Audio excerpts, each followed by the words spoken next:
It has been a heck of a year, 2020. How much has it changed you?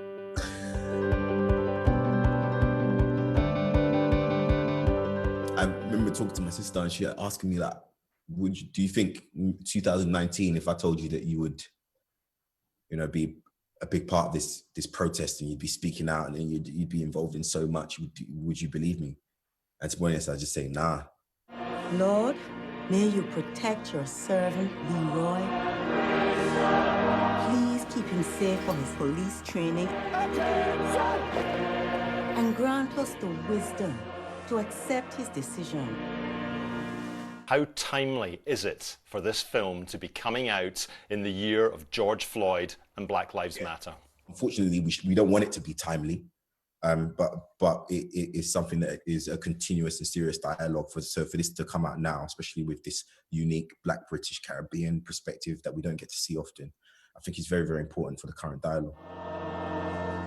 At least this way, Dad, I can change things. I think much like a lot of stories, red, white, and blue is a sufficient story that I would want schools to have access to, to educate them to survive in this world that is now changing before our eyes. We can't continue to just follow the same curriculum, I was fascinated to learn that Leroy was actually in the crowd at Hyde Park when you stood up and gave your Black Lives Matter speech. I remember in that speech, you actually said as well, I don't know if this will do serious damage to my career.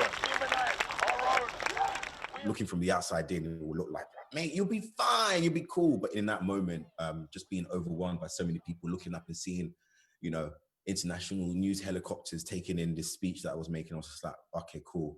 Now I'm not just speaking to, people that follow me, I'm speaking to the world. There was an important moment when you were growing up of your dad actually being stopped and searched by the police. What happened in that incident? I was young, so I was just kind of like, what do we do coming from church?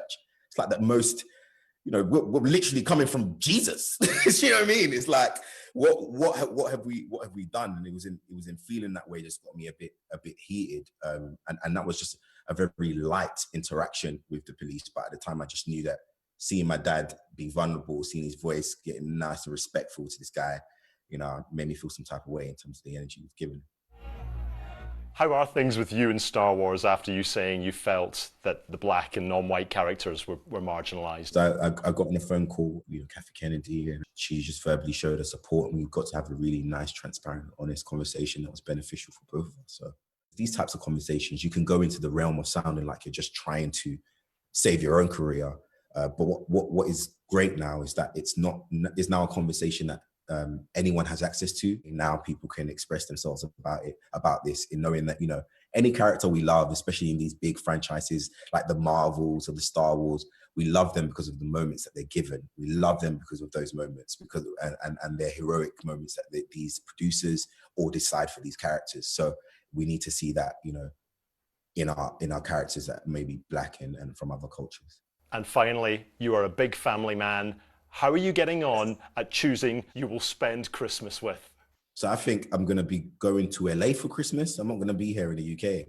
So it's going to be quite tough. It's my first Christmas away, but with COVID, I can't come back to London and then go back because of the quarantine time. So I'm going to stay in the States, man, and muscle it through with Jamie Foxx.